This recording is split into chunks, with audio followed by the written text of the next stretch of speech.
Welcome back to Piece of Grit. We have a very special guest today. We've actually been meaning to do a home team episode for a while now. Circumstances are a little bit different this time, but we have Jace Yannick in the studio today. Jace, how's it going, dog? What's up, Jace? Doing good. Doing all right, all things considered. Happy to be here with both of you, and this is my first podcast, so it's a little interesting for me to sit here and there's a camera pointed at me and all that, but it's good to be with the homies. We did one podcast before that has not seen the light of day, No. but that was I think it's about time that we all sit down and have a little chit chat about what's going on and where we're at and things like that. I think we've talked about it on the phone, but this has been easily the craziest month of your life for sure, my life for sure. Right, like everything is in chaos and in growth mode, and that's kind of like the string that we're gonna pull on a lot. How sometimes the most what you would think is the most like life altering could be really, really positive for you, or it could be really negative, just depending on how you look at it. But I want to start back at the beginning. Jace, what's going on, man? Like, where are we at? Like, I think if anybody is watching this, they probably know what's going on a little bit. So, I mean, we can start back at the beginning and kind of work back from there, depending on how you feel about it. Yeah, no, absolutely. I mean, how far back do you want to go? Do you want to talk about just more recently? What's going on? Birth. You want to go that far back? 25 years? No. Just the situation. Yeah. I mean, we were all, just to give some people context, we are all business partners of Grit Media. We've been in business together. Me and Jace have been in business together for 2-ish years. Yeah. And then Ryan came onto the team about 8 months ago. So yeah, we're building this company. Jace is building Pure. Everything's going fantastic. And yeah, I guess that's where we could pick things up. Yeah, you know, I think that's good context. And I'll jump into where the more recent stuff started, which we were all aware of. We were supposed to go to Atlanta together for a business trip. And the night before we went, I called Jamie up and I said, they just sent me back x-rays. I was in a panic. I was honestly crying. I didn't know what to do because they found 3 masses in my chest. Which is it's not good. I mean, I didn't know if it was cancer yet, but regardless, I was freaking out. And what ended up happening, I didn't go on the trip. You guys held it down. Zim was coming as well. And I'd booked, you guys enjoyed the Airbnb. I'd booked a nice Airbnb for us all to enjoy. Couldn't make it. And those masses, we had to go quick on testing. The x-rays turned into CT scans to better identify what was going on. They were able to identify the 3 masses that the x-rays weren't able to fully picture. And that led to a biopsy on my chest and near my heart on the masses.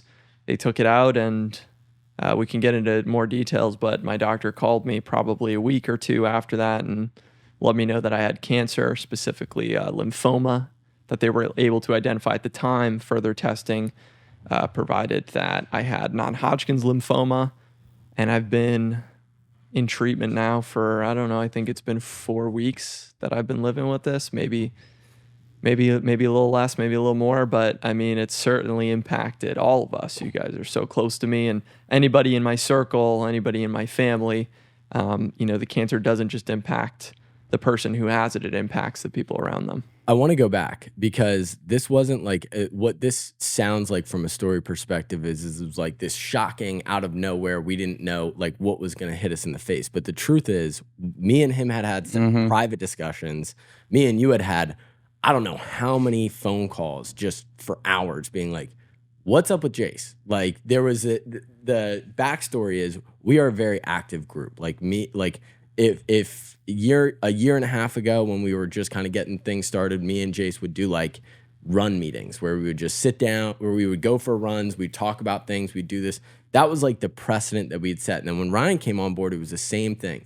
And there came this moment where I was like kind of surprised. I didn't know if Jace was mad at us. I didn't know if he didn't want to participate. Like, and me and Ryan are pissed. We're like, what the hell is up? We were doing simple things. We were doing boxing on Wednesday mornings, and we would just go for random runs. And we're like, why is Jace not participating? But the reality is, me and Jace one day, it was probably 4 months ago, we went on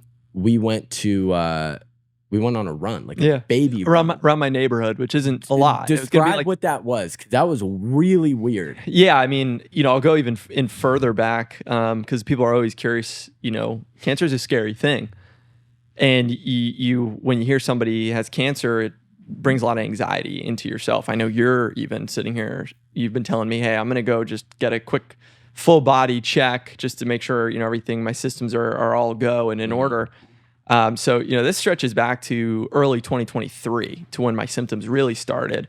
If we want to call that the starting point in which my masses were growing, maybe that's when it was. I have no idea. But what happened is, as the masses grew, it caused more pressure on my system, which prevented me from doing certain things and caused me other ailments. So early 2023 is kind of when this cough started, and it was a strange cough. It's not your normal cough. If you're coughing, it's probably a good reason for it. But my cough was it felt strange. It felt different. Particularly it came up when I laughed, which was strange. But ultimately, as the masses grew, they're putting pressure on my system, on my lungs, on my heart. My heart was also getting fluid around it, which I didn't know about. And then also my back was pressing on my spine. So I had back pains. And as you guys know, I like going to the gym. I like getting a lift in. I like going for runs. We would go for, at peak 8-mile runs. Yeah. And so over time, as the masses grew, I was able to do less and less. And you and I would talk. We chalked it up to, hey, maybe you're stressed, you're overly stressed out and you're more exhausted, or you're maybe not taking care of your body correct enough, which is, I don't even know how we came to that conclusion, because we both, all three of us, take incredible care of ourselves. Yeah. So, yeah, I mean, Jamie and I went for a run with what he's describing, and I mean, I could barely get around the block, and I had pains, and I was like, I felt ashamed of myself. Cramps. It was cramps. Yeah. You were like, I feel cramp, like I'm cramping right now. It was in my side. It was a cramp, but doesn't mean that it wasn't caused by what was going on. And usually cramps, I think, are caused by dehydration or something, but realistically, I'm sure it could be due to other things. So, yeah, I mean, it was tough for me to be in a world where I couldn't exercise because it's so important to me. I've been doing it my whole life. And, I don't want to say it's a good thing, but it is nice to know that the reason for it is something that can be, remedied.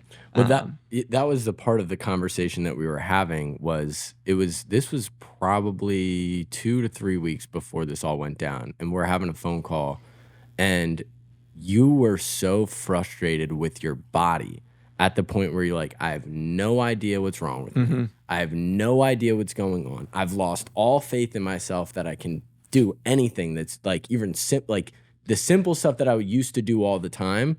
Like I can't even trust we had a conversation, and I was like trying to tie it back to sports injuries and stuff like that. And we were chalking this up as literally an injury from golf. That's where this all stemmed from. Yeah.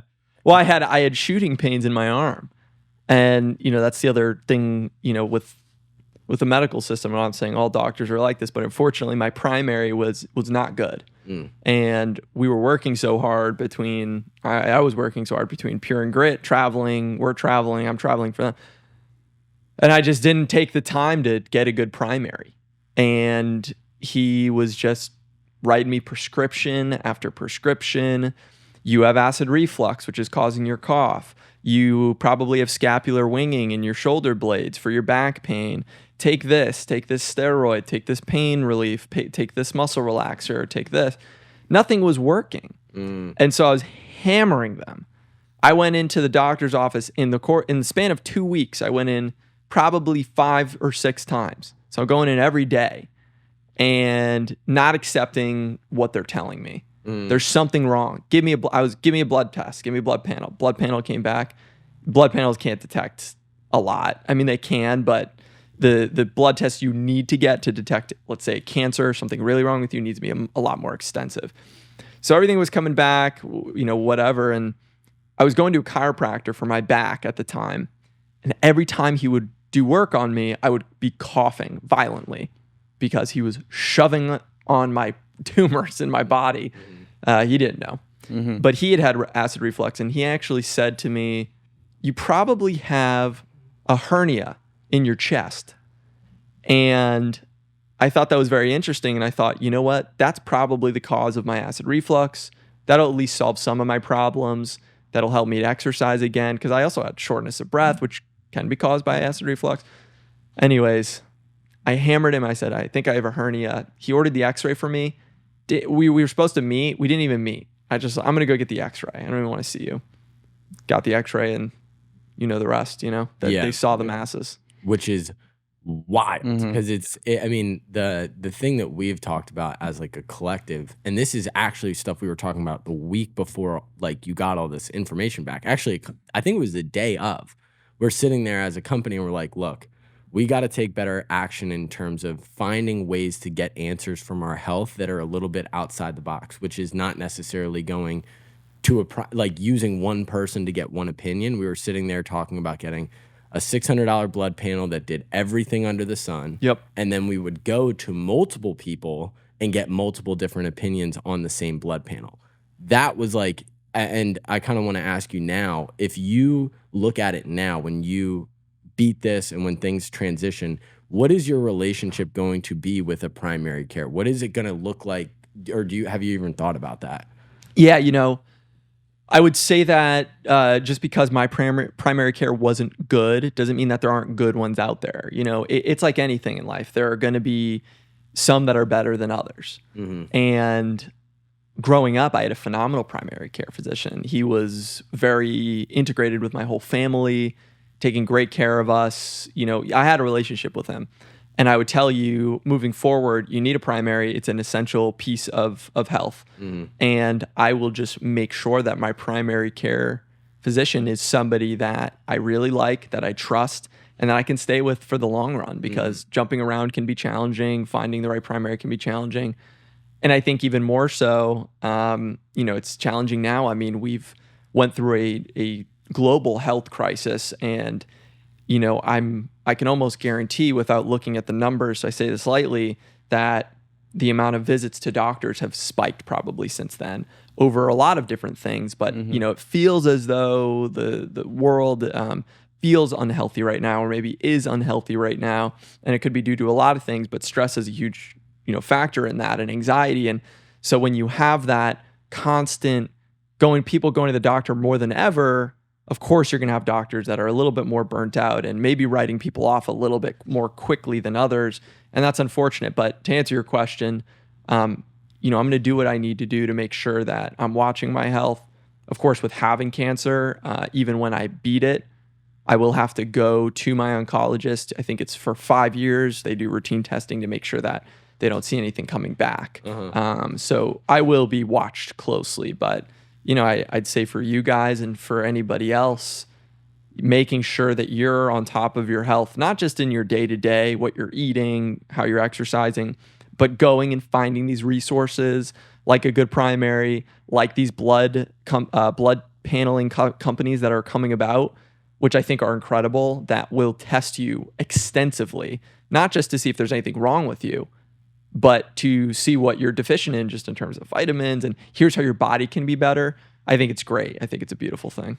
And the interesting part about this is I had a discussion with my mom, because what this inspired in all of us, I think everybody sitting here, it inspired a lot of fear, because we were a part of one of our close friends and clients, actually, Dom, had a cardiac arrest.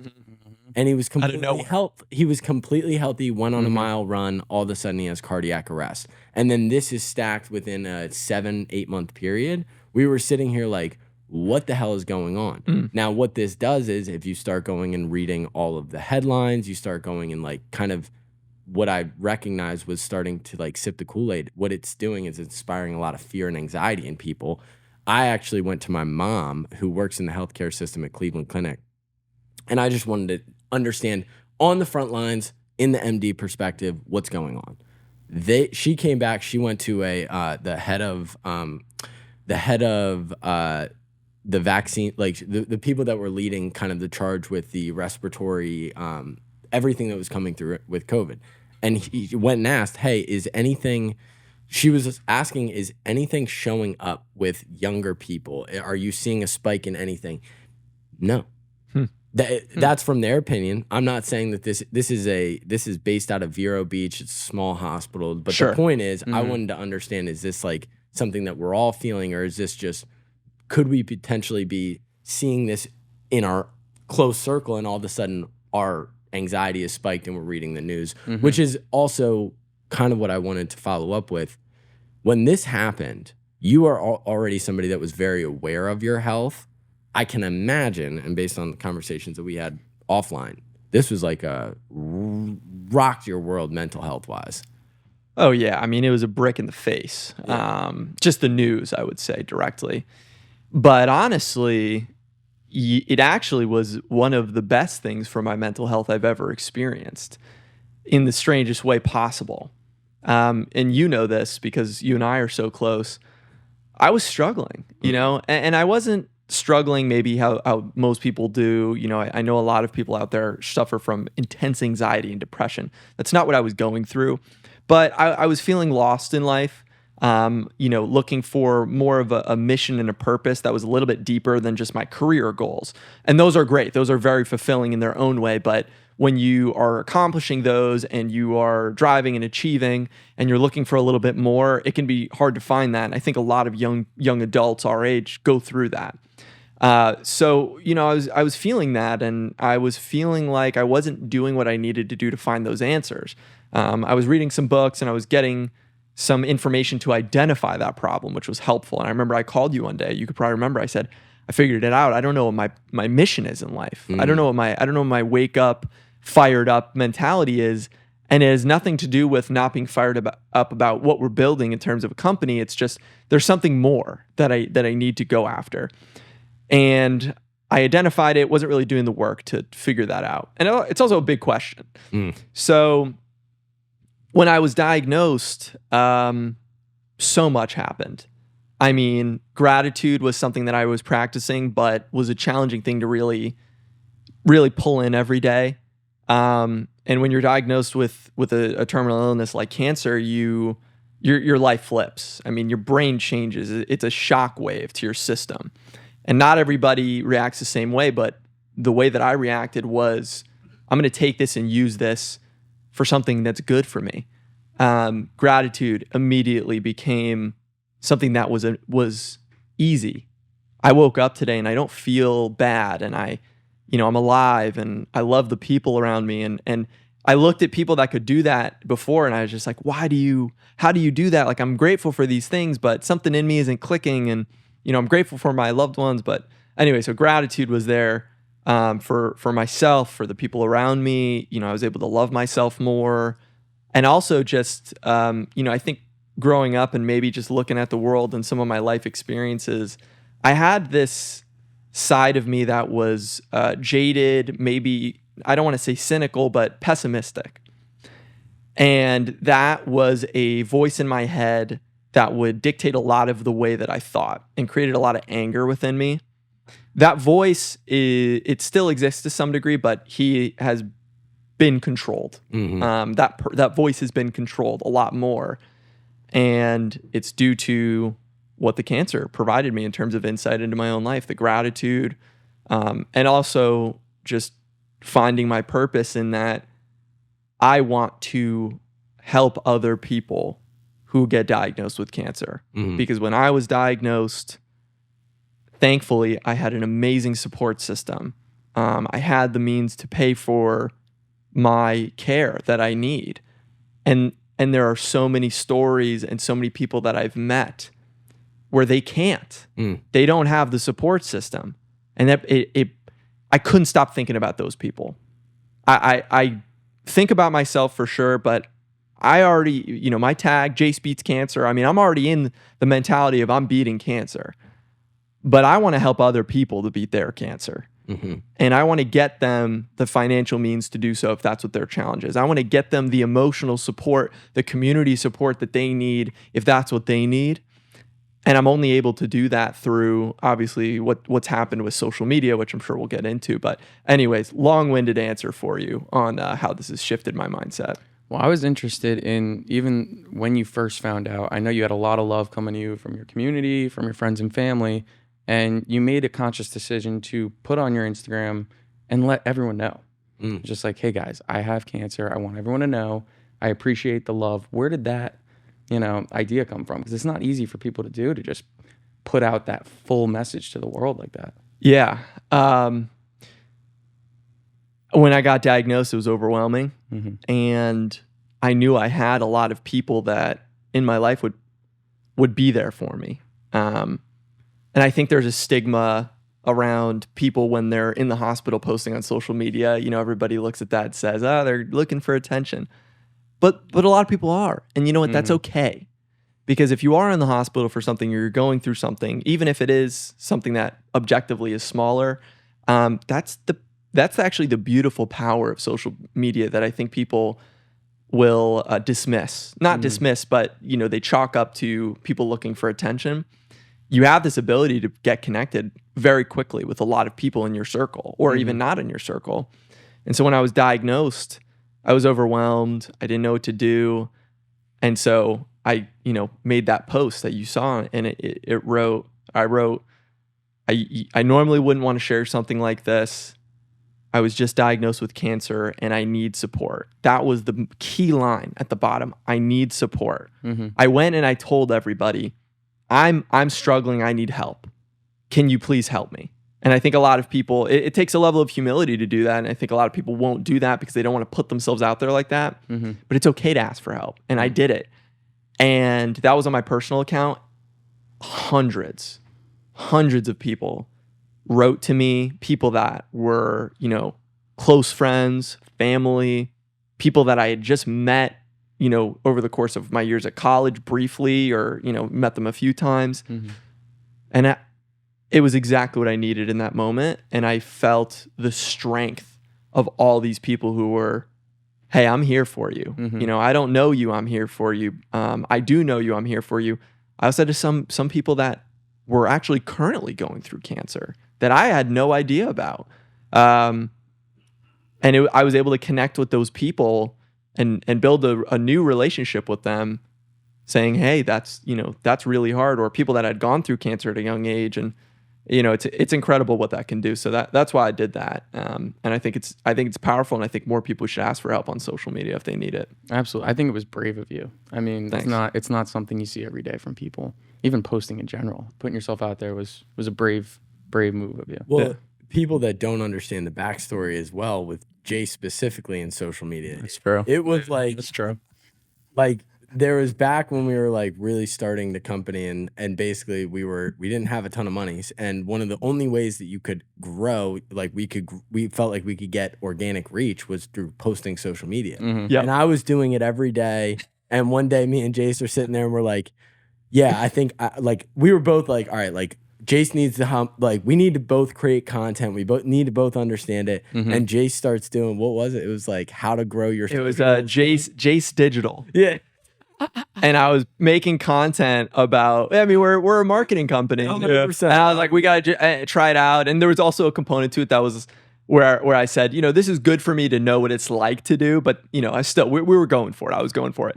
Yeah, I was making all this content, like use this sound on your next video to get 1 million views, and it's funny because that's not what we were ever going to do. And Jamie would call me the next day.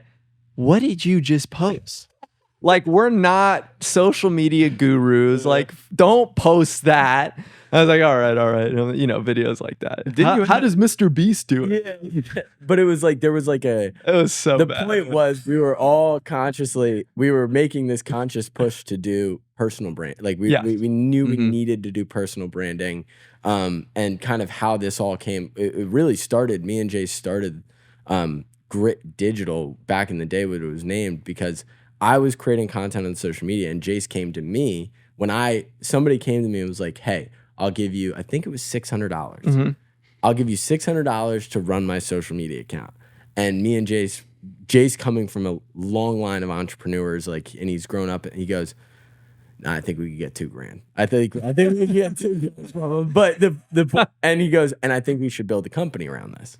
And so from there, it transitioned to us kind of building this company, creating the content. But the point was, Jace and I had a conscious conversation many times saying, Jace was like, I don't want to be on. Like, I don't want to be on camera. I don't want to put my life out there yet until we come to this point where you've gone more viral than I have seen any one of our clients, any like celebrities that I know. Like, it is the virality that we've seen in the last 12 days has been, we've never seen it before. Talk about the shift. Talk about that moment. Because even when we talk about the story that you posted, you're calling me being like, nah, not really. I don't really want to do this. Yeah. So funny to think back to Jace Digital. So thanks for bringing that up. And if anybody's listening to this and wants to find it, I've deleted everything. So don't even try. And if you do find it, please just do the respect of just closing the window out after you watch it, not sharing it.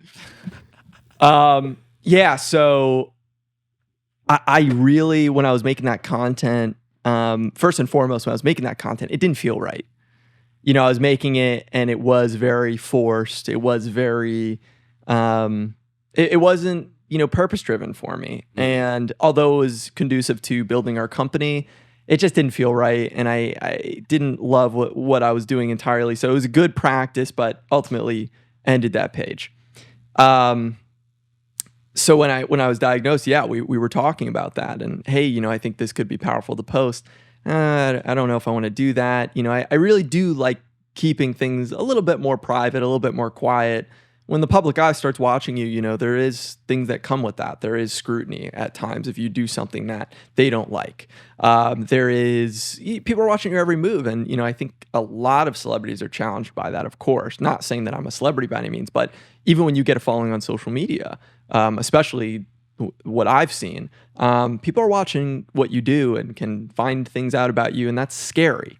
And I'm very risk averse, as you know. I'm very calculated, and I'm very risk oriented. Like, what are the risks here? What's associated with us? And if I don't like what I see, I just eliminate the possibility. What shifted for me was when I was diagnosed with cancer, I went to Reddit, because people keep it real on Reddit. And I typed in my cancer and I said, what is this like? Tons and tons of posts, unfortunately. So I went down the rabbit hole of one of these posts and was reading them, and this one gentleman posted a very, very long post about what it was like that I read, and at the bottom, there was a link to a YouTube. So I clicked it. Not a lot of views, you know, maybe 900. It was a 6-video series. Each video is roughly 30, 45 minutes, and each video captured maybe a couple days, sometimes a week, whatever. And it was this gentleman going through the cancer that I have, start to finish. And I watched every single video, and I watched him start looking like a normal guy. He's like, I got diagnosed, living my life, blah, blah, blah. And you watch him go into hell. You watch him, you know, of course, lose his hair, body weight, skin colors changing because you're going through so much, your body's going through so much. He's talking about all the hospital visits, the ebbs and flows of cancer. It's not just a straight line. I mean, and my doctor even said this to me. It goes like this. And it was terrifying. And then the last video is him in remission, full head of hair again, full beard, big belly. And in that moment, I said, I'm going to beat cancer. I know I can beat it. And it inspired me also that was one reason why I wanted to make the content. I said, look what this guy did for me. I wish more people saw it. And it was also from a long time ago. There are new platforms out. I'm gonna do that. I'm gonna do what this guy inspired me to do. And hopefully it helps other people. And then aside from that also, I just thought it would be good for family and friends to watch. They can get updates. I had no idea the response I would get. And the promise that I made to myself that this gentleman did also is I'm going to keep it, even more so actually, he kind of kept it a little very interview style. I said, I'm going to document this as raw as possible. I want people to see what people who get diagnosed with cancer go through. And we're here at the start of it, but it's gonna get ugly. It's gonna get really ugly. And I think that's also a huge component to the nonprofit I'm starting, because when you see what people with cancer go through, it'll give you more insight, and it'll make you feel differently when you choose to go to that link, type in your credit card, and say, I'm going to help people with cancer out because they're going through the hardest times. Their families are going through the hardest times. There are single mothers who have to take care of one or more kids while they're fighting cancer, and their kids are asking, why is mommy's hair falling out?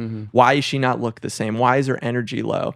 Why is she napping all the time? They don't have that support like I do. And I won't stop until I get every single one of those people help, as many as I can, and I'll do that until the day I die. And that's what, when we come back to like the purpose conversation, that's what everybody that is sitting on this podcast is extremely driven and extremely ambitious, and we want things, and we desire to push ourselves to the limit every single day. It's like before all this kind of happened, we were, working through Christmas. Like we're like in that mode of just like creation and building. And there was a point where, Jace and I had talked, and was like, this kind of like, it doesn't feel wrong, but it feels not aligned. There's more. There's more. There's more that we can do. And it wasn't the thing that we've always talked about is we want to play the game of business the right way.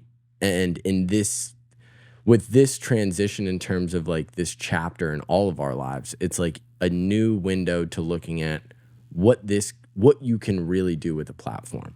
Because we're it's no secret, we've built many, many, many, many platforms. We've built many people to millions of followers and hundreds of thousands of followers. And I've seen it. And there's been days that I've felt great about the people that we've taken to that height. And then there's days that you're like, does that person really mean what they say? And when you realize, and when you start to calculate the fact that we have this ability to understand social media in a way that people aren't necessarily understanding, it makes what has happened with your brand specifically so much more powerful, because then you really know that there are positive forces out there. And we wrote this down. Our mission is to educate and inspire the world. Like that was like, and this is back in December. We didn't know any of this stuff. No. And looking at where it's at now, it's like, this is exactly right. Like people don't know, but my dad passed away from leukemia. So this has always been close to me, but I've never, again, when you're in the running of, when you're every day running kind of for your life in a sense, where your, business is up and down, and there's days that you feel like you're at the bottom and everything's going to fall apart. And there's days that you feel on top of the world, but there's this lack of, hey, like, what is this? How does this impact us? What does this impact people around us? You forget about that type of stuff. And I think everybody here has kind of taken a zoom out, and we're like, wait a minute. This is like, we're living in existence where they're simply put, we could lose it all tomorrow. We could lose it all tomorrow. This feels very intense, and it feels like everything is based on this current moment, but like, this is a blessing. And I think that sounds super cliche, and I don't really know how to describe it, but it's like, you get this perspective of like, man, is all that stress, all that feeling of like, is this worth it, kind of goes through your brain. How is that transition now that you've had, it's no secret, like you haven't missed a beat yet. Like, we know that this is an up and down, but we're all surprised. Like round one, we're like, holy cow, like you've taken it with stride. Yeah. So what your question was, how has this shifted my day-to-day in terms of, is this worth it? Do you still feel the motivation for pursuing, your maximum growth? Like, does this take away from your drive in a sense? Does this add to, like, how has this shifted? Because everybody that's listening might be going through something that you're going through, like, I know there's plenty of people, they have jobs, they have to show up, they have to do all the things that they were required to do before they got cancer. Like, when we're talking about people that are more or less fortunate, it's like, there's people that can't miss a beat. They can't miss a beat because they got kids to pay for and family to pay for and everything like that. What's even worse too about that is some companies, you tell them that you have cancer. There are laws around can't terminate somebody for certain reasons, but once that time allotment is done, they get fired, and their insurance goes, everything goes. It's the most disgusting thing I've ever thought of ever, and that happens because companies are worried about their bottom line. And hey, this person's got cancer. Who knows what the outcome's going to be? Lord knows they're not going to be able to work as hard. That's not conducive to our success. We're gonna fire them. Those people are obviously really horrible people. Yeah. But it happens, unfortunately. And especially if somebody's in maybe the service industry, where they're required to show up to a restaurant every day. But no, it's not even just on that. It could be office work as well. But in terms of what it's done for me, again, fortunate. I have a job. I've been a part of Pure for many years. I'm able to delegate a lot of tasks to the amazing team here. They're very understanding. Not to mention, the routes that I've created to delegate that work are very effective, and they're able to maintain what we're doing. And I'll go through my treatment, and we'll take problems up as they come. And then again, with both of you and the team we have here at Grit, we're not missing a beat. I'm doing whatever I can do, but you guys are crushing it. So in terms of specifically the drive, what it's done for me, it has given me a new way to utilize my drive, because now that I have this purpose of wanting to help people with cancer, it's a fire. It's that, you spoke with me and you said, here's my fire that gets me out of bed in the morning. I had a very small flame before. I now have a burning bonfire every time I wake up thinking about those people. It gets me out of bed. It'll push me for the extra mile, and then 5 more after that, and 10 more after that. I won't stop. And it feels right, and it feels good. In terms of personal endeavors, I would say this: my goals in terms of personal success have not changed. I still want to see success for myself, but I think the outcome has shifted. I'm not nearly as, and I don't want to use the word selfish as before, but I think a lot of us are very looking in the mirror and just focusing inward, and that's okay. I want to say that that's okay. It's okay to want the best for yourself. It's okay to make sacrifices in order to feel, make sure that you feel good. I think a lot of people don't do that, and they suffer from it. But before, where I looked at my life and said, I want a house, multiple homes, or I want, the flashy car, or I want the watch. None of that matters to me anymore. None of that matters to me anymore. Would it be cool to have? Sure. But if I'm looking at getting a really, really nice car, because I have too much money and, it's a sports car, I'll never do it, because I would rather put that money towards somebody who needs it, who got diagnosed with cancer and can't afford their treatment, or their family's struggling. I mean, I can't consciously make that decision anymore. And it feels right, though. It's not, there's no guilt in it. There's no, and I don't shame myself for wanting that before, but that's just how my brain has shifted. And the idea of having a nonprofit that helps people and saves lives, and supports people that need it, that's a way cooler flex than having a Ferrari to me. Absolutely. It's so much cooler, and it's so much better. And again, it's part of what my purpose now is.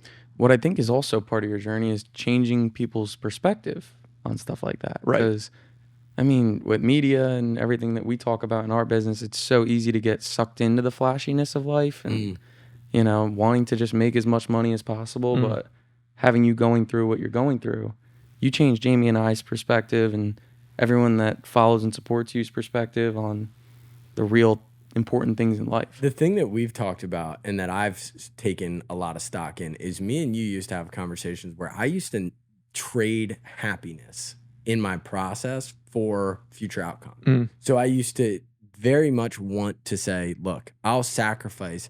We only, as entrepreneurs, as people, we only have so many levers that we can pull from. We can pull socially, like reduce social time, or we can pull from sleep, reduce exercise. We can pull all these levers to get more time to do the thing that we need to do that makes us money, does all that type of stuff. What I recognized from this is the conversations that like you feel like you need to have, those are more likely those are the priority. You need to get all of because I think we're all so pent up in like the day-to-day life where you're like, that something doesn't feel right in a relationship, but you're just kind of letting it sit there because you're like, like for another day, another day. I'm too busy. I'm too busy. Yeah. But like for myself personally, the idea of I just care about my process in my day-to-day. So what is my process? And I talked to Ryan about this all day. I talked to you about it all day. It's like, yes, do I want to achieve these things? But what does my today look like? Do I feel like I have a full cup? That's not every day you're going to wake up and be like, yeah, like I'm fired up with life. Of course not. But am I doing the things and pushing the things forward that actually matter to me? Sometimes we can get caught up in this like survival mode with business specifically of like if you do it properly, every day could feel like could be your last day in business. So when that happens daily and people are mad at you daily and things are going wrong daily, you can begin to think that is the most important thing in your world. And we know it. Like you've checked me on it more than anybody. And it's kind of interesting to be in this current perspective because you were the first person that was like, hey, dude, quality of life, bro. I think the biggest test of our friendship ever was a moment when the business was kind of like, it was very vulnerable. And I was in survival mode. I wasn't making the money that I needed to make to kind of even support my basic needs. And I was incredibly stressed. And you came to me and you were like, look, man, it's not like for me, career success over like life happiness. Like I don't care nearly as much about the career success as I do about the life success. And I was in that moment, like, is this even my business partner? Is this even because you're so jaded by the bullshit. You're so jaded by what happens in your day to day. Has that perspective shift? Like, is it more intensified now? Like in your perspective? Oh yeah. I mean, it's a good point that you brought up. I mean, I remember that conversation. I said to you, quality of life over work. If you told me tomorrow that I could have everything I wanted in terms of career success, but it means I have to sacrifice my quality of life, I'd say no question. Because I know I'm capable of happiness with simple things. We create these expectations of ourselves that dictate what we want our outcome to look like. And then you strive so hard to get there and you are constantly doing research and there's this hustle culture that exists now. And those are all good things to some degree, but they're also very toxic. And you are suffering from the toxicity of that. And what this situation with cancer has led me to is I actually wasn't even doing enough for my quality of life. I was, but like you said, I was pulling my own levers. And maybe my version and your version are different. Maybe you're pulling the lever a lot harder than I am. But still, my dad and I, we always would say, we used to take trips we every year. We hadn't taken a trip in many years. And we were always planning it and it always fell through. I got diagnosed with cancer. I'll tell you, we'll never miss a trip ever again. There were trips with my friends I didn't go on because I wanted to work instead. Some of those were good choices. Some of those were, I know that trip is going to be a little too intense for me. Not really also maybe what I do anymore. I don't really party anymore and do any of that. But still would have been fun to do. But regardless, there were others that I just chose to say no to. And when you look at your life where you're faced with your mortality, you want to do as much as you can. So, the perspective is still there. It's stronger than ever. And doing things in your life to build that book of life experience rather than the things you buy, it makes perfect sense to me. And I want to continue to write in that book, and I want to write even harder in that book once I beat cancer, because I'm also sitting here where, it takes time to beat cancer, and I can't do anything while this is happening. And there are things that I'm missing. I'm missing a very close relative of mine's wedding, which is super unfortunate. There are friends that are getting married of mine, very close friends. I'm probably going to miss their weddings too. There was a festival that I love so dearly that I go to with my mother every year. And we were going to finally see our favorite band this year and can't go to that anymore. So just doubling down on experiences certainly will be an occurrence when I beat this. The thing that I want to make sure that we separate between quality of life and comfort, because there's a The difference. difference. Yeah. When we're sitting here saying we want to preserve our quality of life and quality of life is more important than work, that just means the fact that like relationships are hard, friendships are hard, like life experiences. If you're really living life, it's hard daily. And I don't want anybody to think that we're sitting here saying just because we accept our mortality and we realize how finite our lives on earth are does not mean that you all of a sudden run away from all the things that are hard. Right. I think you can't do that. I think we talk about with your story specifically, this is one of the most epic stories that could ever be told realistically. You come from like this is a story arc of cancer, down on your luck, at the rock bottom from a mental health perspective, and then getting the opportunity to fight back from that.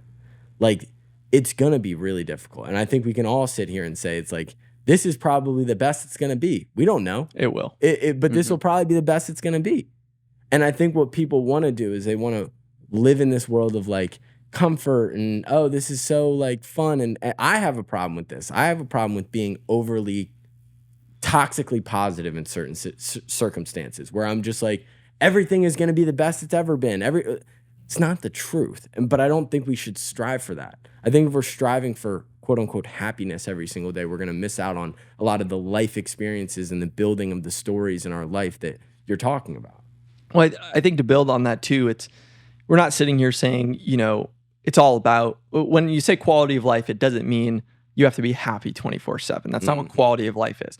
Quality of life means, at least to me, is allowing yourself to experience all of life. Quality of life means all of life. It does not mean one section of life. And when you're focused on work only, or only this, or only this, it could be actually anything. It could be only work, or actually I'm only celebrating all the time and going out, or I'm only doing this thing. That is you restricting your quality of life because you're limiting the full scope of what life can look like. And so if you are working too hard, you're not connecting with friends enough. You're not connecting with your loved ones enough. You're not enjoying yourself and experiencing what the world has to offer. If that's all you're doing, you're not having the hard conversations. You're not looking in the mirror and asking yourself, what can you do to better the world around you, and improve yourself and realize who you might actually be.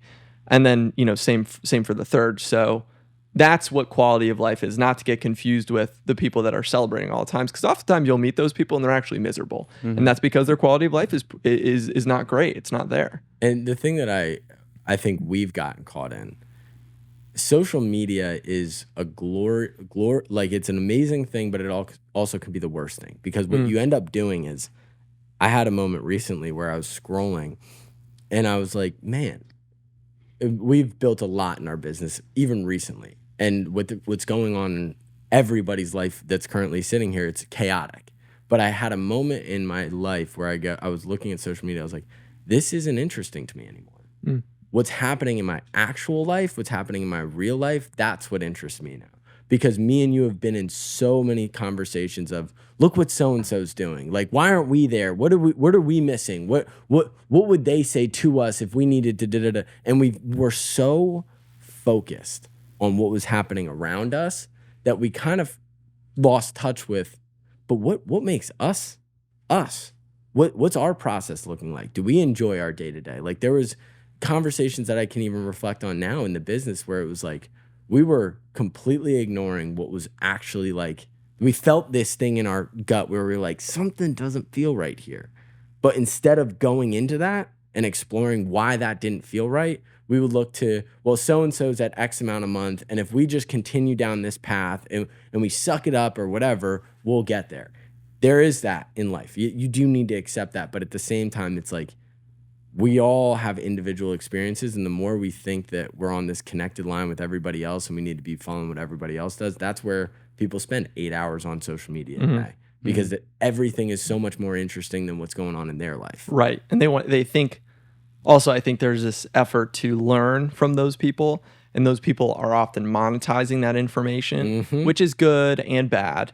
And you have a lot of these fake gurus out there right now, and it's unfortunate because, especially with young adults and teens, they are grasping for that. I want that so badly because that's all that you see on social media is my fancy car, my fancy lifestyle, my fancy watch. You need to move here. You need to do this.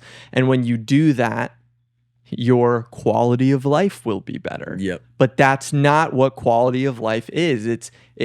I found my quality of life through this, and I've realized what have I been missing out on and what do I need? And what I've been missing out on is first and foremost, this sense of purpose that is not inward, it's outward. And it's how can I improve the world around me and help the people that need help? And that feels amazing to me. And that's what I needed in my life. And it's also making sure I'm spending even more. I was doing a great job before, I feel, but even more time with the people that I love. Because unfortunately, there is a reality that I've have to come to terms with. And I've read many other people, and people go into remission, for many years and often their whole life. But there is this looming thing over your head when you have cancer and you beat it, where you're always what if I get cancer again? And I think that fear is really scary, and I have not learned to deal with it yet. I haven't even beaten cancer yet, so that's step one. But when I do get there, I think it'll be something that I really struggle with, but I think it'll also be a force for good, because it'll allow me to continue to maintain that same day-to-day of I'm grateful for today. Today I woke up and I'm healthy and I don't have cancer. Today I'm able to spend time with my loved ones, and I'm going to do that and let them know that I'm grateful for it. This week I'm fortunate enough to go here, maybe, something like that. And just the thing I'm looking to say is being more present, which I struggled with so badly. All I was doing was looking at these checkpoints in front of me. Okay, when I get here, I'll feel better and I won't care as much. When I have this in my bank account, when I have this home or whatever, I struggle with being present. And oftentimes when you struggle with that, you have the worst depression, you have the worst anxiety, because you're either living in the future or you're living in the past. You're not living right now. And it's hard to do that, by the way. I'm only able to do that because I have cancer. And that's why cancer is honestly one of the greatest things that's ever happened to me. And it's the strangest sentence to say, but I mean it to its core. It's unfortunate, but what it's allowed me to do has changed my life for the better, and I'll always be grateful for that. And as a mentor of ours, Ben, always says, he shouldn't say always says, but he said to me, you've learned how to love your cancer, which is very unique and strange. And I agree with that statement. And it doesn't mean that cancer is good, but what it's done for me is good. Well, go ahead, Ryan. Yeah, just touching on being present. Jamie and I talk about like the controllables. Like what can we control right now? If a conflict happened a couple days ago, there's no changing it. And what we're thinking about that's going to happen, there's also no changing it. So I think being present is a big part of this. I mean, you've come to me personally and said, with everything going on in the business, and this was so nice of you to even, with cancer and everything going on, you're like, how are you feeling? Are you stressed? And me personally, I'm like, Jace, one thing that I do that's so oddly unique for myself is like, I try to just stay as present as possible and not think about what's coming up and what's already happened. It keeps me very mellow. I think it's a very important message that you share with your community too. You are the most mellow out of the three of us. And that's why it's so great that we have Ryan, because we could go to Ryan. I mean, Jamie, you probably do it the most aggressively and just drop a bomb on you. Yeah. And Ryan will just calmly be like, okay, well, this is what we need to do, and it's going to be all right. And you're like, okay, I actually feel a lot better. Thank you, Ryan. At least I do. I don't know. Yeah, I don't know if that patience is very important. Patience is key. It's interesting because me and Ryan have, like, when you run a business, there's always shit that just pops up every day. And it's like, if you are a prisoner of the moment, which is hard because you need to be present and understand that this moment too will pass, you become like, again, we were talking about it, you just wrapped up in the moment of like, this is the worst thing that's ever happened to me, or this is the best thing that's ever happened to me. And you're going on this like massive roller coaster of life. And what I've found myself doing, especially with like, when you start to just realize like, wait a minute, get a perspective, just take it's not even so, I think being present is less about the moment itself and more about realizing we don't cherish the moments enough. So it's like, if you zoom out and we're 50 and we're all sitting here, we're going to be like, man, I wish we would have just sat in that moment just a little bit longer. Yep.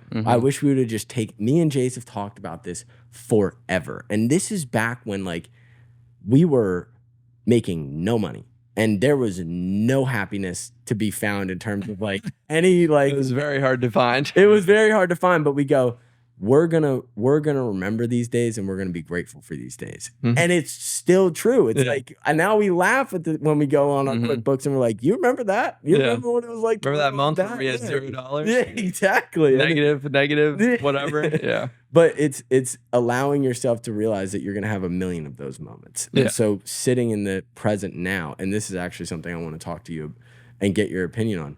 We've both been prisoners of what other people think. What is that like now? Because it's not just, okay, you have cancer. Not only just that, you also gained 150,000 people that are now watching your every move. And now, if we know anything about anybody, it's Jace is probably the most apt to caring a little bit too much about what everybody else thinks. Yeah. No, I mean, this is another beautiful outcome of what cancer has done for me. And I absolutely did. Ever since, and this is something that's followed me since high school, probably, is, the way I present myself needs to be very particular because I wanted to create a certain visual of how I look, how I dress, or what I'm posting on social media. I want people to have an idea of me. And I think a lot of us do that, and some of us are better at it than others, depending on how you can understand psychology and things like that. And you want to balance between, you always want to present the truth, but some people go a little bit, they embellish. But regardless, what this has done for me is a few things. Firstly, cancer's ugly. It is. And because I'm so mission driven with showing it in its rawest form, I've had to relinquish what me caring about what anybody thinks of me, because that doesn't matter. It's about the purpose of what my mission is, which is to show what cancer is in its rawest form, and it's ugly. And I'm about to shave my head on Sunday. Talk about the quickest Band-Aid ripoff of I care what people think about me. I'm not going to look good. It's not going. Right now, my hair is incredibly thin compared to what it was 3 days ago because my hair has been falling out in clumps constantly. And that's, even that, I'm walking around and I already don't feel as though I look my best, but that's what this journey is. And I'm going to look at, I think actually the hardest thing for me and the reason why I maybe don't care at all what people think is the thing I'm most scared for is I'm going to look in the mirror and I'm not going to recognize who I'm looking at. And that's going to start on Sunday. I'm going to look in the mirror and I'm going to be looking at, somebody who's bald, who's 20 pounds lighter than they usually are. And I'm going to have to still look at that person and find a way to say, I love you. And I will. And I will do that. But in order to do that, you don't care what other people think. It's in this new age too. We've talked about this recently, but it's like, you go back 10, 15 years ago, there was no social media. No. You couldn't see what people were doing on a day-to-day basis. You couldn't post. You couldn't. And it's like now you can post and be in the public eye in 10 days. Yeah. And it's just so interesting how that affects people on their day-to-day. Imagine we didn't have phones. And you didn't have this platform. I think you'd be a lot more lonely. Yeah. I think you'd be a lot more isolated in his thoughts. I think that's the thing that people don't get about what he's going through. I've been his best friend for 5 years. I don't know how to talk to him when he's going through this. You don't know how to, they don't give you a cheat sheet on how to deal with your best friend and business partner that's going through cancer. There is a group though that actually supports him more than I can. And it's like the ability to just accept the fact that no matter what you're if you are somebody that is with somebody that is going through it, you're not going to make all the best decisions at the best time. No. I've done dumb things, even to this moment, that I was just completely oblivious on in terms of understanding what the right thing to do at the right time was. But it's hard. In terms of what you're talking about of staring at somebody that you can't recognize. There's psychocybernetics talks about this. We are, as humans, we look at ourselves as our features. And as we get older, we get more and more confident with our voice and who we are, the more introspection we do. In the moment that you look at yourself and you're like, I can't recognize this person, you not only have to love the person, but you have to know that person. Yeah. You have to know no matter what I go through, I have always been this person. And I will always continue to be this person. So it's almost like a boot camp on self-confidence. That's what it's exactly what it is. I am being forced into boot camp of everything that I needed. And that's why I continue to say that this is a blessing in disguise, because I'm going to go through the hardest version of everything as I go through this. And I know I'll come out on the other side so much stronger than I ever maybe would have been in my whole life. And that's why I'm thankful for it. And it's gonna be really hard and it's gonna suck, but I will get through it, and I will be a better man from it. And one thing we've really never seen with your case too is like most people will beat cancer and then start a foundation. We've kind of talked about this, but you're going to document throughout the journey from even when you just found out to now. And I don't know if that's been done at the scale you're going to do it at. Yeah, I think it's interesting. I think it'll be, I mean, I think that's why people are attracted to it, because there have been some that have done it. And I will admit, I do have, I don't know what the word for it is. It's not guilt, but why me? Like, why are people compelled to my, why are people drawn to my story over the others that I've posted? Because there are others out there, and they haven't gotten the numbers that I've gotten. And that's also why I'm so driven to do what I want to do, because the nonprofit isn't just about raising money to help people financially or to raise community to emotionally support them. It's about the awareness component of not just cancer. I think a lot of foundations look at cancer and they're so focused on the cancer specifically.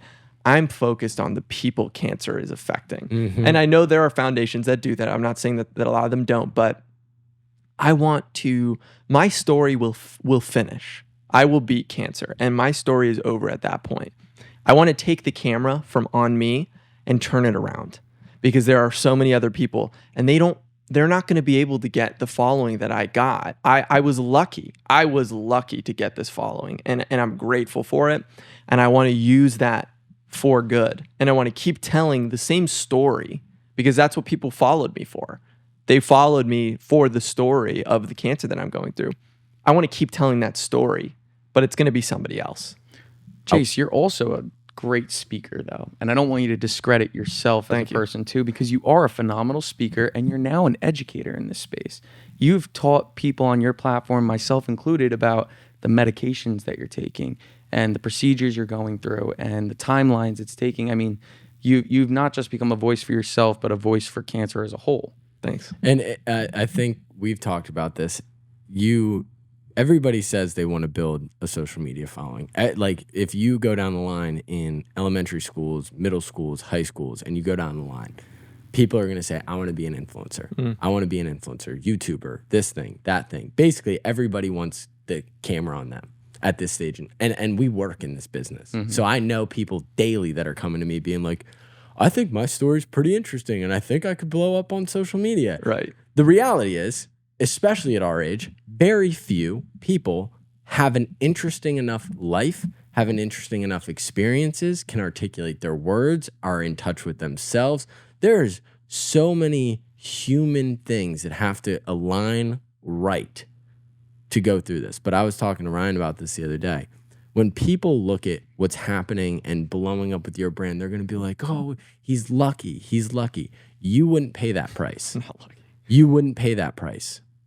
And that's what people don't want to hear. They don't want to hear the fact that, oh, look at all these. Yeah, but they don't live in the shoes. They don't walk through the day to day. So when you are, and this is for everybody, when you think about living for wanting to be an influencer, wanting to build this platform, and wanting to have the influence that you're going to have, and being able to impact people in the way that you're going to impact, not everybody's going to have to pay the price that you paid, but don't you worry. You have to pay a massive price. And that doesn't just happen in the day that you start posting. That happens in the years before, the times that you spend on yourself, the life experiences, the ability to be different. And the thing that I've always said, it's like you have the right mission.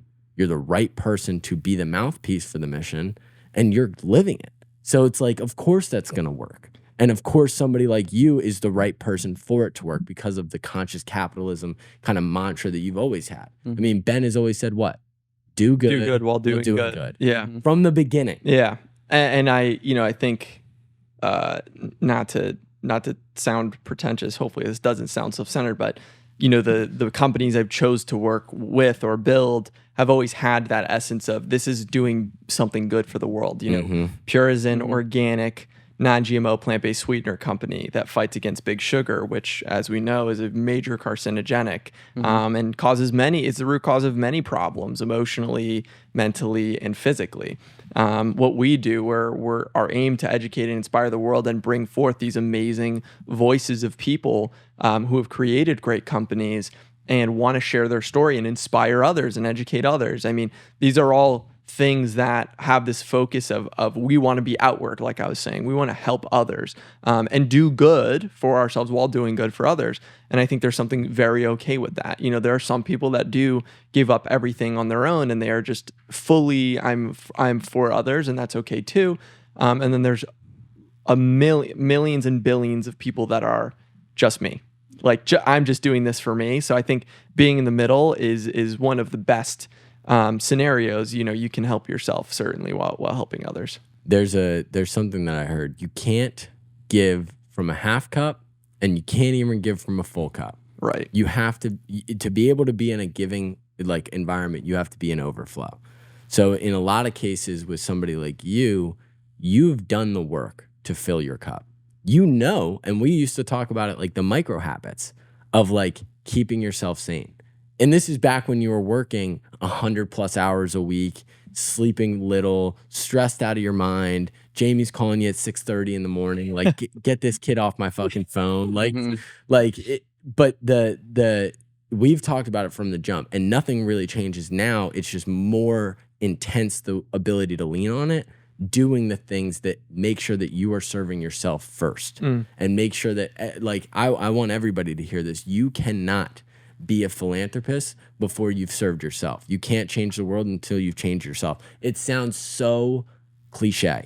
It's a piece of it I'm sure relates to Maslow's hierarchy of needs. You have to actually in that process, and I haven't looked at it in a long time, but the first few pillars of the pyramid are fulfilling your personal needs, like having a roof over your head, getting food, all that stuff. And then I think the highest is self-actualization or something of that nature. And the reason why so many people who have realized those things first are successful, they become philanthropists, is my point.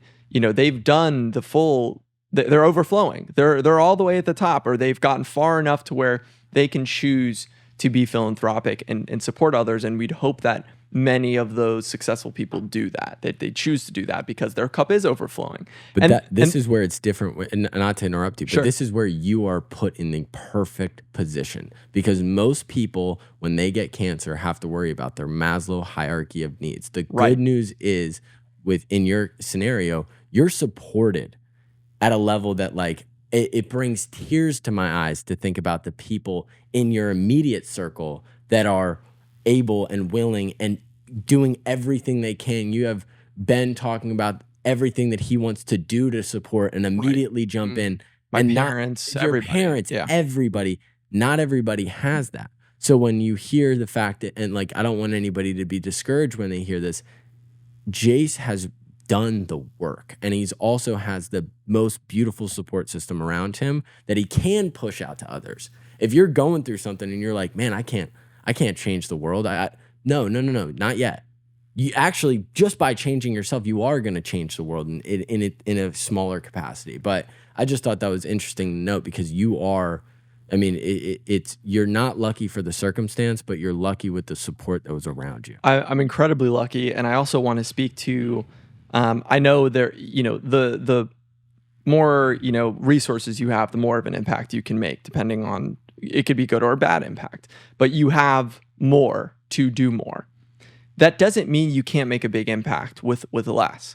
There are so many things we can all do every day to make an impact, even small. I mean, the promise I made to myself is I promise myself for the rest of my life that big or small, I will make an impact to help people who get diagnosed with cancer, because I didn't have the following yet. I didn't have anything. And I was going to go out there and, when you put that pressure on yourself to say, I'm going to do something big and that's all you're driving for, you're actually limiting yourself, because you're not doing the small things that are more routine that actually add up to being a big thing later on. People go every weekend to, work at homeless shelters or food kitchens or to do disaster cleanup. I mean, those are things that anybody can do. You spend time of your day, and time is the most valuable resource. So you are giving something that you have an abundance of, or maybe not, depending on how old you are, to do good in the world. So you don't need to have all the resources in the world to make an impact. It just so happened that because of this following, I feel I can make a larger impact, and that's what I want to do, is to make that much larger impact. There's the part of this that I think people don't see is the ability to solve your own needs, and then the micro stuff that we're talking about. Me and Ryan heard an entrepreneur talk to us about building a business, and I think this applies in making an impact. Every day, do something positive for your business. It could be as simple as stacking, he worked in the restaurant, of rearranging the cups. Yep. He said it could be as simple as rearranging the cups. In making an impact, rearranging the cups is smiling to somebody that you're walking past.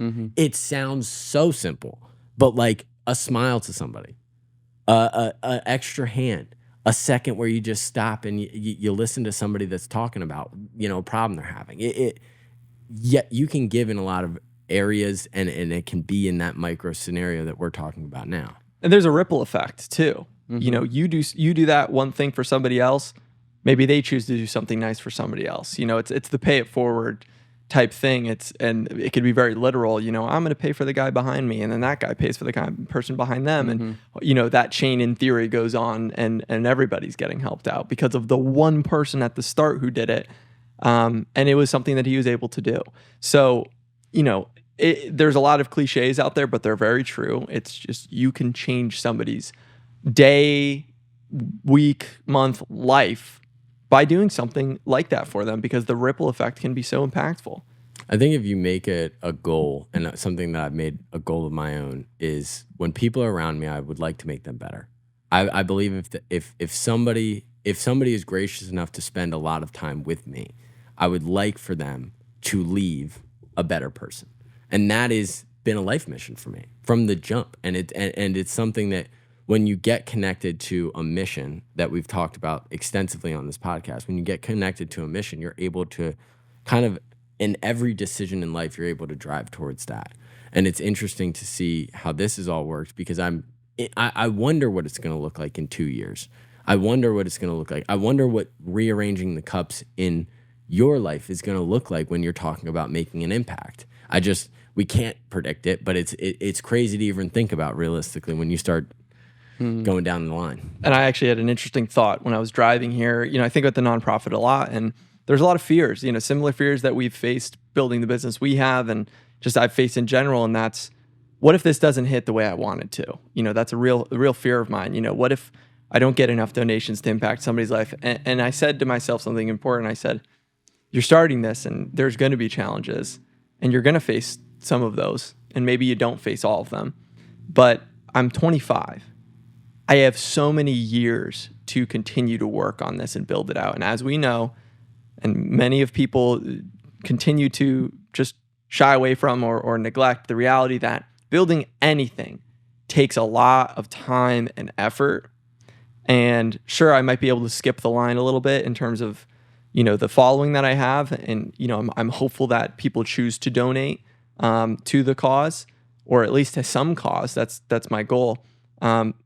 But if I don't get what I think I wanted to support them, I'll find a way, because that's my mission. That's my purpose. I'm not going to just stop because I didn't oh, that's the first roadblock. That's never been the case with us. That's never been the case with me. I'm not going to just stop at the first roadblock or the second or the third or the 100th or the millionth.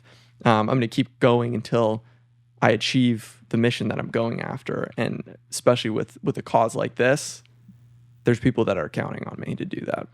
I know you went live yesterday too, kind of first or second time, I think. First time on Instagram. First time on Instagram? Yeah. One thing that I saw that you mentioned, or some questions people had, were about Sarah, which I thought was really cool and interesting. Yeah. And when Jamie and I met Sarah, it was for, I think, one of your birthday parties in Vero, and she was super sweet, and she was kind of new to the group in a way. But can you tell me how this has kind of been impacting her and how she's been supporting you through this? Yeah. She's incredible. You know, I think, first of all, this impacts everybody in my life. But those who are closest to me, like, you know, you guys and my other close friends and my parents and my family and certainly my girlfriend, as much as it's a rock to me, you know, in terms of hitting me in the face, it hits everybody in the face in their own way. And that's the horrible thing about cancer, is it just, everybody gets impacted, and it's tough, and you want to help. How can I help? And the worst part is there's some situations where you just can't do anything. I can't do anything sometimes. And that's the hardest thing to do, is when you see somebody that you love and they need help. She has been so incredible because she's helped me in so many ways at home, keeping the house clean. But other than just the manual things to do, like helping me when I'm weak or tired to just get some stuff done, she's been an amazing support system. And she's there for me when I'm in, you know, there's a lot of times, Ryan, where I'm not able to get the phone out. I encountered in my first week, you get bone pain, and I didn't know how severe it was going to be. I woke up once in the middle of the night and I was in excruciating back pain, 10 out of 10. Mm-hmm. I mean, I was on the verge of fainting, I thought, and I couldn't move. And if she wasn't there to be there with me, and again, it's unfortunate because she's like, how can I help? She actually was able to go get the meds that I needed out of the bathroom when I don't know if I could have moved. Mm-hmm. And I took them and they helped. I mean, that's just a small example. I mean, she's been there through the tears, and I can't even begin to express the amount of ways that she's been there for me. So she's been incredible in every sense. And I don't know how strong I'd be able to be without having her there. And that goes for everybody in my life who's supporting me, but certainly the person that I fall asleep to next to every night. And that's the beautiful thing about life, is that sometimes it's moments like this that show who's truly there, like who's truly there in terms of who are you gonna, like, when you think about a life partner. We're all kind of in a little bit of a weird position in terms of, we all have serious life partners that we deal with on a day-to-day basis. When you're in your 20s, that is probably the hardest, the most shaky, the most rocky, the most confusing time to have a life partner like this. But when you have moments like this, and me and you have talked about it, like, this is what really shows, like, who's there. And from a girlfriend perspective, it's like not you don't get a handout on how to deal with this, just like I said. Well, I think an interesting thing to bring up is when I was diagnosed, Sarah and I have only been dating for around a year. And when I was diagnosed, I sat down with her and I said, I want you to know you can leave. I'm not going to make you go through this with me. And I won't blame you for leaving. I will be upset, but I won't blame you for leaving, because this is intense and it's about to be really intense. And we don't even know what we don't know about it. And I gave her the out, and she chose to stay. And I had 2 more of those conversations with her as it started to get harder. Like, hey, this is going to, and it's not just the cancer that's hard. Cancer will test your relationship. Mm-hmm. And we have a long road ahead of us, but she's there. I know she is. And to your point, it's like you really, cancer tests a lot, and you find some truth in a lot of stuff. So, it's interesting. And I also don't want to make it out to be like everything is sweet all the time. It's not like we're all just like kumbaya. Like, the reality of life not slowing down and a circumstance like this happening is that everybody is stressed. Everybody gets on the phone, and we're not going to act like it's joyous conversations every time we're on the phone. But I think what people run from is that pain and that really uncomfortable conversation. It's like, we'll continue to have those. And that's what a good relationship is. It's not just you're there when everything is hunky dory and we're living in this fairy tale of we're going to build this great thing. And no, there's a lot of shit days, and there will continue to be a lot of shit days. And those shit days do not mean like you're going to get on the phone and be like, oh, I'm so glad you're having this conversation with me right now. It's going to be like, no, what do you want? I don't want to talk to you. You know what I mean? And like, you have to be okay with that. You have to be comfortable with that. And I think from like people around somebody that's going through something that you're going through, you have to understand that nothing is personal against you. Like, there is another battle that you can't, and this is where people might lack the empathy, and it's hard when you haven't been through this, but it's like, you can't put yourself in their brain. You have no idea what it's like to wake up and you have that bone pain and you can't do anything about it. It's like, and then that's where the people that are trying to help feel hopeless. And in certain scenarios, you get on the phone, and I've been in it where I've like called you and I'm like on the phone with you and I'm feeling like shit because I went through a bad day and da da da da da. And then you're like, you have that moment and you're like, man, I don't feel like I can, you don't feel like you can come to the person because your problem feels so minor, but then there still needs to be a discourse. That's actually a really, really important one you mentioned. I think one thing that, not to make this again about cancer, but it's just a valuable point. And you mentioned earlier, like, I don't know how to speak to you sometimes. In my relationship, in anything with anybody, people feel like they can't come to me with their problems. Because how are you supposed to come to the guy with cancer and talk about how you had a hard day? But that frustrates me because I think a lot of people play the game of how, and people do this in life in general.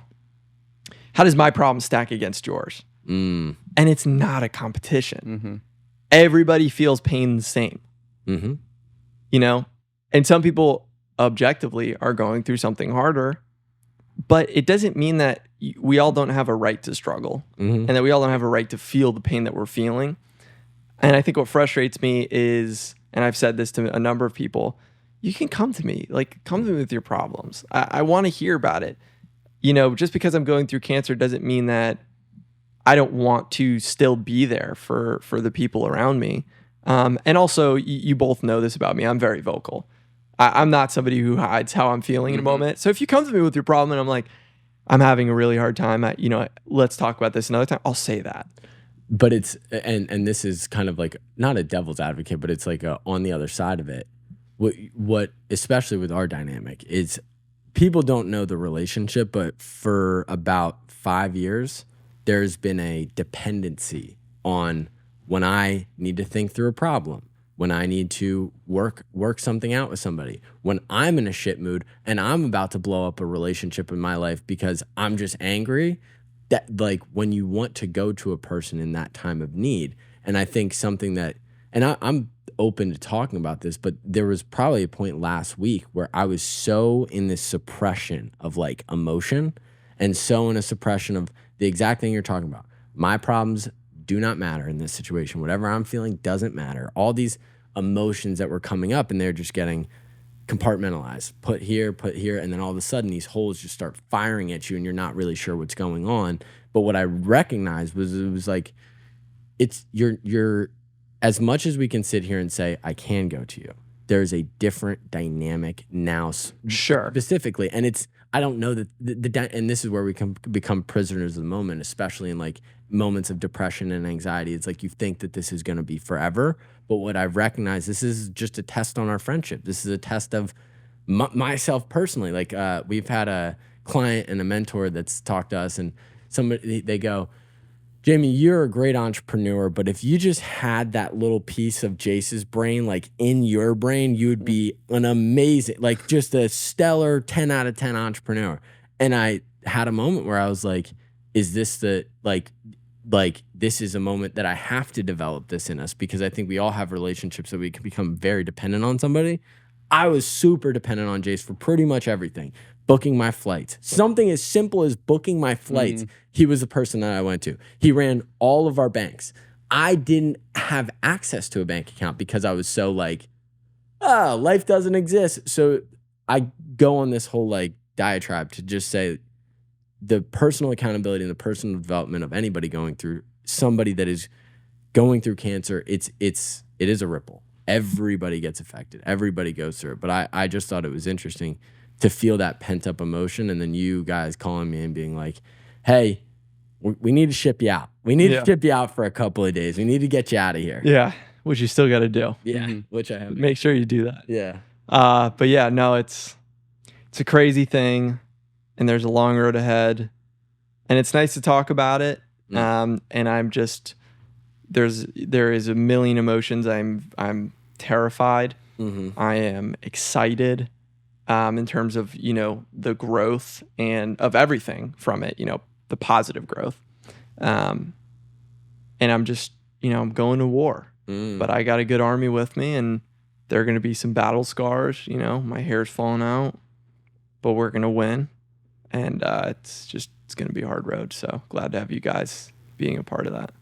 Well, we'll be doing a couple of more of these. There's no specific like cadence on it, but we're going to be doing this a lot. I think it's therapeutic for everybody here. And I think it's also it's important. People need to hear this. People need to understand what the reality of this looks like. It's, there's businesses going on in the background. Like the world doesn't stop in this situation, but all you can do is accept it as it comes, take it, and again, shift the perspective. But Jace, thank you. Also, real quick, because I know when this does come out and when this does get to the world, where are people going? What are people doing? What do you need to support your cause? I'm setting stuff up right now, but realistically, we'll put a link somewhere, in the description maybe, or certainly just right now, what you can go to right now if you're listening to this, at Jace, Jace Beats Cancer. On Instagram, on TikTok, on YouTube, all those handles. Feel free to follow or just watch my journey. And yeah, that's what I got right now. Super appreciative of you coming in today, man. Appreciate you both. Love you both. It was a great talk, man. Awesome.